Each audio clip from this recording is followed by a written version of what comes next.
Hello everyone and welcome to the next part of the QR trail in our Halloween event here at Cedars Nature Centre. I'm Carys and I am joined today by Mo. Now Mo is one of our common boas here at Cedars. You might have seen him before. He does come out for talks and he does go to private events. So snakes are found all around the world apart from 6 places. You've got Ireland, Iceland, Greenland, Newfoundland, New Zealand and Antarctica. So snakes can be found everywhere apart from those places, and there's about 3,000 different species. Now 600 of these species are venomous and only 200 of them can actually significantly hurt a human, like wound a human or kill a human. So despite their bad reputation, not many species are actually very dangerous.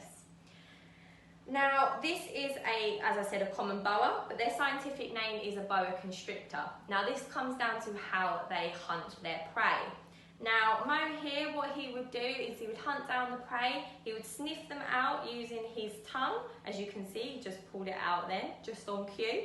And they would use pits that are where their eyes are in order to find the heat source from the prey as well.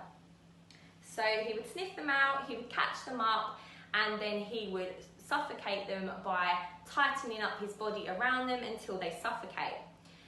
And obviously if they're venomous snakes, then they would use the venom in their fangs in order to kill their prey.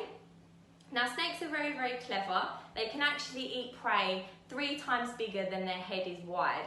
So they can actually really extend their jaw. And this is because the top and the bottom part of the jaw is not actually attached to the skull, which means they can dislocate it, allowing them to open their mouth up really, really wide in order to get that prey in there.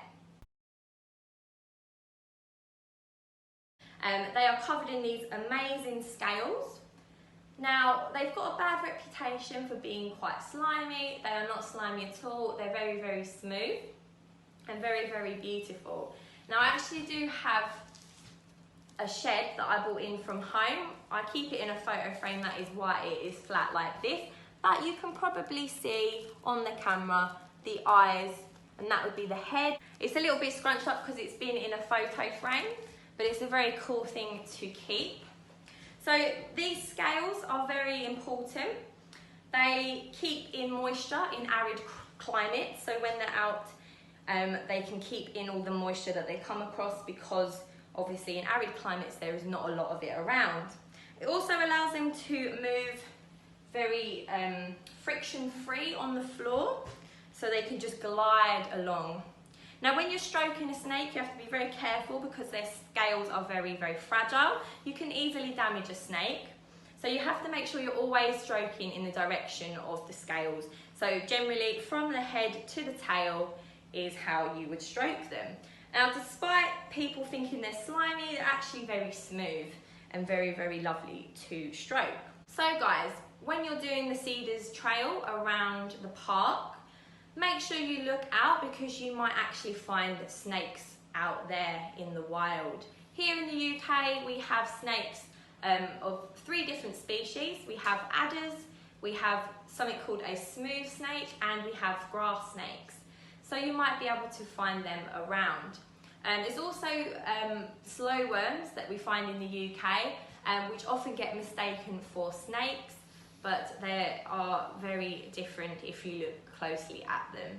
I hope you've enjoyed meeting Mo, and I'm going to go put him back now because I've been holding him for a little while and I think he's getting a bit restless. So I hope you had fun on our Halloween QR code trail, learning about the animals here at Cedars Nature Centre and some of the animals that you may find in Cedars Park itself. Now, hopefully you also realised that some of the animals that we showed you today are not as spooky as they seem. We can't wait for you guys to come back and visit us here at Cedars Nature Centre. Please keep an eye out on our social media channels because that is where we will announce when we are going to be reopening in the future. So from myself, from the volunteers and the keepers and the animals, have a happy Halloween.